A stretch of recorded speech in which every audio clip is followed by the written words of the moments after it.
Hello friends, how are you? Hope you all are well. Let's start the subject EVS of standard 5th. In that, short questions for the 2 marks.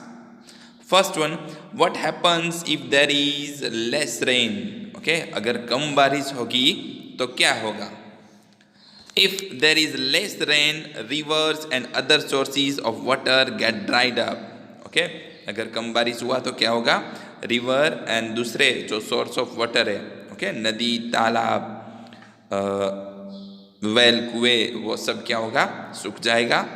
The water level in wells also go down. Okay, well के अंदर भी जो पानी का level है वो भी क्या हो जाएगा? कम हो जाएगा, डाउन चला जाएगा. Situation of drought. Drought that means जिसको हम दुकाल कहते हैं. हाँ, एनिमल्स के लिए जब फूड नहीं मिलता, घास नहीं मिलते, वेजिटेबल्स बहुत ही महंगे हो जाते हैं, उसको हम ड्राउट, दुकाल जो कहते हैं, जब बारिश लॉन्ग टाइम तक नहीं होती तो. Okay, so situation of drought arise and people face difficulty of getting water.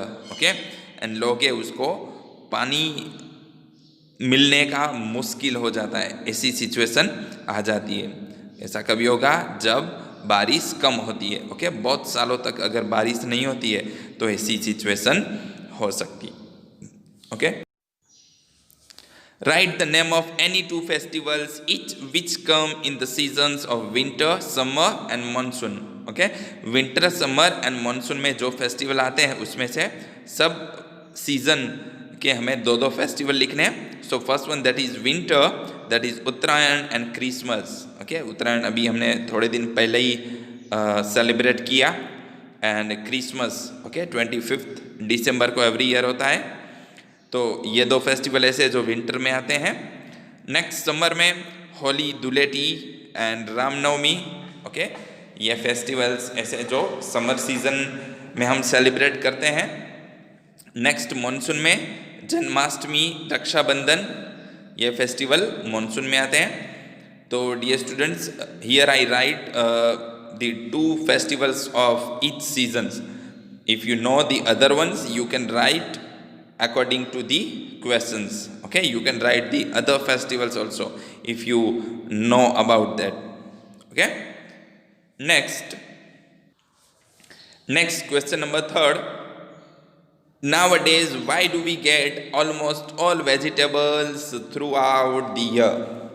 During the chapter we also discussed about that. Okay, why we can get all the vegetables throughout the year.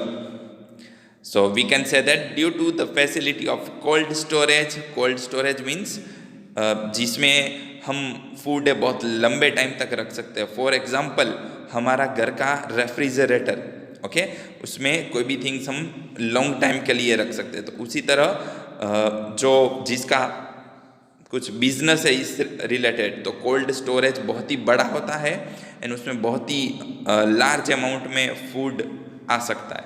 Okay, next, scientific method of farming. Okay, बहुत सारी method अब increase हुई है, scientific method. And better quality of seeds जो बीज होते हैं कोई भी फूड के लिए, जो हम उसको जब प्लांटेशन करते ग्रो, तो वो सीड से अब बहुत ही अच्छी क्वालिटी के आते हैं. Almost all the vegetables are available throughout the year. Okay, इसकी वजह से सब वेजिटेबल से, दैट मीन्स ऑलमोस्ट सब, वो हम through out the year, that means पूरे साल खा सकते हैं और यूज़ कर सकते हैं. ओके, तो ये सब रीज़न है जिसकी वजह से थ्रू आउट द ईयर हमें वेजिटेबल्स मिलते हैं. Okay, so write down these 3 questions in your notebook and revise it well. Thank you.